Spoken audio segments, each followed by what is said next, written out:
Camera person से कहूंगा तस्वीर भी आप दिखाते रहिए, बाकी भी अगर हमारे सहयोगी उस तस्वीर को दिखा सकते हो तो आप दिखाते रहिए, क्योंकि अमित शाह जो है वो यहां पर मौजूद है।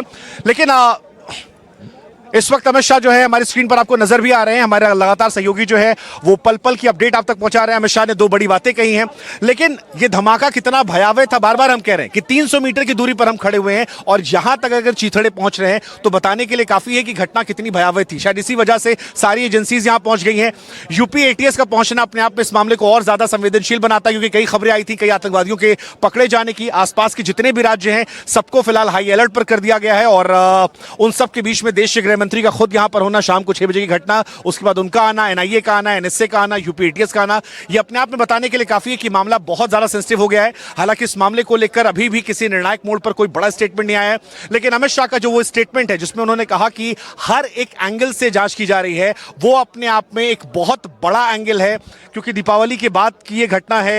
लोग यहां पहुंचने आते हैं, जैसे भी हम आपको दिखा भी रहे थे, कुछ लोग यहां पहुंचे थे जो घूमने आए थे, बड़ी संख्या में लोग घूमने आए थे और उन्हीं में से 8 लोगों की मौत हुई। एक बार जल्दी क्विक हमें 60 सेकंड में बताइए, हम तस्वीरें दिखाई रहे हैं लगातार देश के गृह मंत्री की, क्या देखा था आपने? क्योंकि अभी हम यहां देख रहे थे लोगों की बॉडी पार्ट्स यहां तक पड़े 300 मीटर दूर तक। एक गाड़ी में ब्लास्ट हुआ था जिसकी वजह से आसपास की 7 से 8 गाड़ी ब्लास्ट हुई और आग लगी, और उसके साथ साथ जो 2 से 3 ई रिक्शा थी जिसमें भी आग लगी थी साथ के साथ में, और लोगों के चिथड़े आसपास उड़े हुए थे। एक बंदे को तो मैंने ऐसे गाड़ी पे पड़े हुए देखा था, उसके पैर वैर के चिथड़े उड़े, जिसकी वीडियो मेरे फोन में भी है फिलहाल। तो इतना भयानक हाल हो रखा था, पूरी लंबी आग थी। ठीक है, सोहेल भी हमारे पास है। सोहेल, अगर आप मुझे सुन पा रहे हो, हम दोनों से थोड़ी दूर 300 मीटर की दूरी पर अमित शाह की मौजूदगी, यूपी एटीएस का यहां पर आना, अब कितना से बड़ा मामला होता है जो अमित शाह खुद कहते हैं कि ये मामले में अगर दर्शक देख पा रहे हैं, गृह मंत्री अमित शाह दिल्ली पुलिस के साथ मौजूद है। ये आप देख रहे हैं, ये गृह मंत्री सामने आपको सफेद कुर्ते में गृह मंत्री अमित शाह नजर आ रहे हैं, पूरे अपने सिक्योरिटी दस्ते के साथ गृह मंत्री मौके पर मौजूद है। ये वही जगह है जहां पर धमाका हुआ। देखिए वो गाड़ी का जो राख का हिस्सा है वो भी आपको नजर आ रहा है जहां पर ब्लास्ट हुआ था। गृह मंत्री आगे आ रहे हैं, देखिए आगे चलकर आ रहे हैं। क्या गृह मंत्री मीडिया से बात करेंगे, सवाल ये है।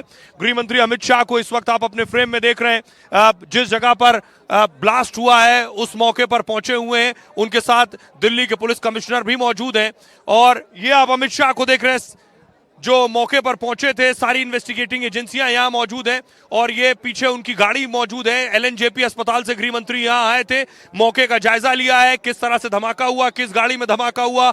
I-20 वहां पर मौजूद है और गृह मंत्री अमित शाह, अगर मैं दूसरी तरफ दिखाऊं, गृह मंत्री अमित शाह, ये गेट से अगर आप फ्रेम ले तो गृह मंत्री निकल रहे हैं अपनी गाड़ी में, अपने काफिले में, और इस रूट से वो निकल कर जाएंगे। गृह मंत्री जायजा लेने आएंगे। बात की जानकारी खुद प्रधानमंत्री नरेंद्र मोदी ने अपने ट्वीट के जरिए दी थी कि गृह मंत्री मौके पर पहुंच रहे हैं, हालात का जायजा लेंगे, और न सिर्फ हालात का जायजा बल्कि उससे पहले वो जाकर पहुंचकर एलएनजेपी अस्पताल में घायलों से भी मिल चुके हैं। यहाँ है एजेंसियों को, यहाँ एजेंसियां पहुंची हैं जो इन्वेस्टिगेशन को आगे बढ़ा रही हैं। तस्वीर मैं दिखाऊं, अगर उस गाड़ी की तस्वीर आप देख सकें जहां अभी एजेंसियां मौजूद हैं, आप देखिए सफेद कोट में जो आपको नजर आ रहे हैं, ये दरअसल फॉरेंसिक टीम है।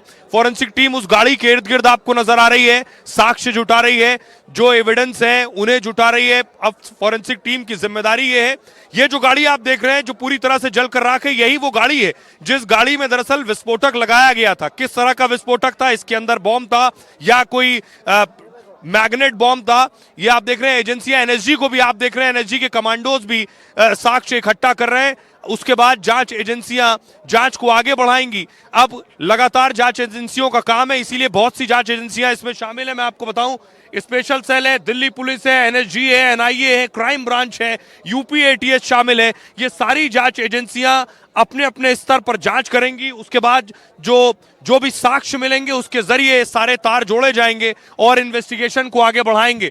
अब बड़ी बात यह है कि क्या इसका कोई टेरर लिंक है। जो खबर मिली कि दिल्ली पुलिस दूसरी तरफ, यहां एक तरफ इन्वेस्टिगेशन आगे बढ़ रहा है, दूसरी तरफ दिल्ली पुलिस अलग अलग जगह छापेमारी भी कर रही है। आप देखिए छापेमारी कर रही है और उसका मकसद ये है कि क्या दिल्ली पुलिस को कोई लिंक मिल गया है, क्या कोई कनेक्शन मिल गया है इस धमाके से, क्या पहले से दिल्ली पुलिस के पास कोई इनपुट था। और इनपुट, कई बार इनपुट होते हैं, उनके बाद एक्यूरेट जगह पर, किस जगह पर धमाका होना, इस तरह की जानकारी नहीं होती है। इस धमाके के बाद वो सारे लिंक्स जोड़ने की कोशिश होगी। आप देख रहे हैं ये सबूत जुटाए जा रहे हैं। डॉग स्क्वाड की टीम भी मौके पर मौजूद है, बॉम्ब डिस्पोजल टीम भी आप मौके पर देख पा रहे हैं। गाड़ी के आसपास इस वक्त मेजरमेंट टेप आप देख रहे हैं। धमाका की इंटेंसिटी का पता लगाने के लिए जो टेप आप देख रहे हैं उसकी मपाई हो रही है, पैमाइश हो रही है कि कितनी दूर तक मलबा नजर आ रहा है, विस्फोटक नजर आ रहा है। एजेंसियां वो काम कर रही हैं और जो जला हुआ विस्फोटक है संभव है उसे जुटाने का काम कर रही हैं। जले हुए विस्फोटक के जरिए यह पता चलेगा कि आखिर किस तरह का सब्सटेंस था, किस तरह का बॉम्ब सब्सटेंस था जिसका इस्तेमाल किया गया है इस धमाके में, और साथ ही साथ कितने लोग गाड़ी में मौजूद थे और गाड़ी में जो मौजूद थे उनमें से जो लोग मारे गए हैं उनके जो शव के हिस्से हैं उन्हें जुटाया गया है, उनकी जांच आगे की जाएगी। आसपास की जो आपको गाड़ियां नजर आ रही हैं इन गाड़ियों से भी साक्ष्य को जुटाया जाएगा और विस्फोटक भी जुटाए जाएंगे इन गाड़ियों से। आसपास कई गाड़ियों को नुकसान पहुंचा है। ये तो अभी आप मलबे की शक्ल में गाड़ियां देख रहे हैं। जब धमाका हुआ उस वक्त आग के गोले गाड़ियों पर साफ साफ नजर आ रहे थे, 3 से 4 गाड़ियां, लेकिन कई और गाड़ियां हैं जिनको नुकसान पहुंचा है। आसपास एक क्रेन भी मौजूद है। जब सारे साक्ष्य जुटा लेंगी एजेंसियां उसके बाद इस मलबे को यहां से हटाएंगे, क्योंकि ये बहुत व्यस्तम इलाका है। ये ठीक चांदनी चौक और लाल किले के सामने का इलाका है। यहाँ दिन भर बहुत तेज रफ्तार में गाड़ियां चलती हैं। मेरे सीधे हाथ पर चांदनी चौक है, मेरे दूसरी तरफ लाल किला है और इसलिए इस रास्ते को साफ करना भी बड़ी जिम्मेदारी है। रात में ही सारे सबूत जुटा लिए जाएंगे क्योंकि सुबह यहां से ट्रैफिक शुरू होगा। मंगलवार का दिन है, लोग दफ्तर के लिए यहां से गुजरेंगे दोनों रास्तों से, इसलिए पूरी तैयारी की गई है एजेंसियों की तरफ से।